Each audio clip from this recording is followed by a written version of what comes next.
শহরের উপকণ্ঠে বহু বছর পরিত্যক্ত একটি বাংলো ছিল। স্থানীয়রা বলতো ওই বাড়ির ড্রয়িং রুমের বিশাল আয়নাটিতে নাকি কোনো প্রতিবিম্ব দেখা যায় না, বরং আয়নার ভেতর থেকে কেউ একজনকে দেখা যায়। অর্ক নামের এক শৌখিন ফটোগ্রাফার চ্যালেঞ্জ নিয়ে এক অমাবস্যার রাতে ওই বাড়িতে ঢুকল।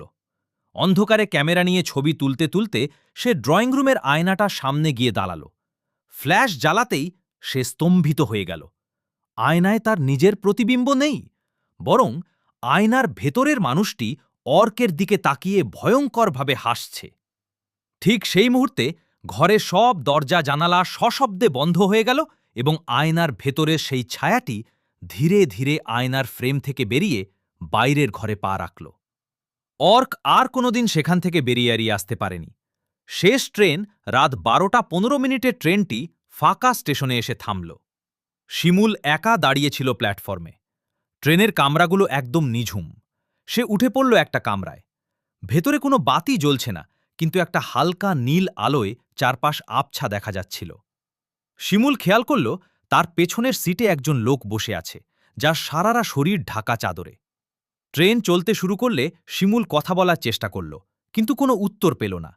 হঠাৎ ট্রেনের স্পিকার থেকে একটা কর্কশ যান্ত্রিক শব্দ ভেসে এলো, পরবর্তী স্টেশন নরক। শিমুল ভয় পেয়ে পেছনের দিকে তাকাতেই দেখল সেই লোকটির কোনো মুখমণ্ডল নেই। তার জায়গায় কেবল একটা গভীর কালো গর্ত। আর ট্রেনটা স্টেশন ছাড়াই ছুটছে বাতাসের বেগে। মধ্যরাতের ফোন কল নিশাত একা বাসায় থাকে। রাত ৩টার সময় হঠাৎ তার ল্যান্ডফোনটা বেজে উঠল। এই যুগে ল্যান্ডফোনটা ফোন বাজে না বললেই চলে। সে রিসিভার ধরতেই ওপাশ থেকে একটা খসখসে কণ্ঠস্বর ভেসে এলো, নিচে তাকিয়ে দেখ। নিশাত কৌতূহলবশত বারান্দায় গিয়ে নিচে তাকাতেই দেখল রাস্তার ল্যাম্পপোস্টের নিচে ঠিক তার নিজের মতো দেখতে কেউ একজন দাঁড়িয়ে ওপরের দিকে তাকিয়ে আছে। নিশাত ভয়ে সিঁড়ি দিয়ে নিচে নামার চেষ্টা করল, কিন্তু প্রতিটা সিঁড়িতে পা দিতেই সে অনুভব করল তার পেছনের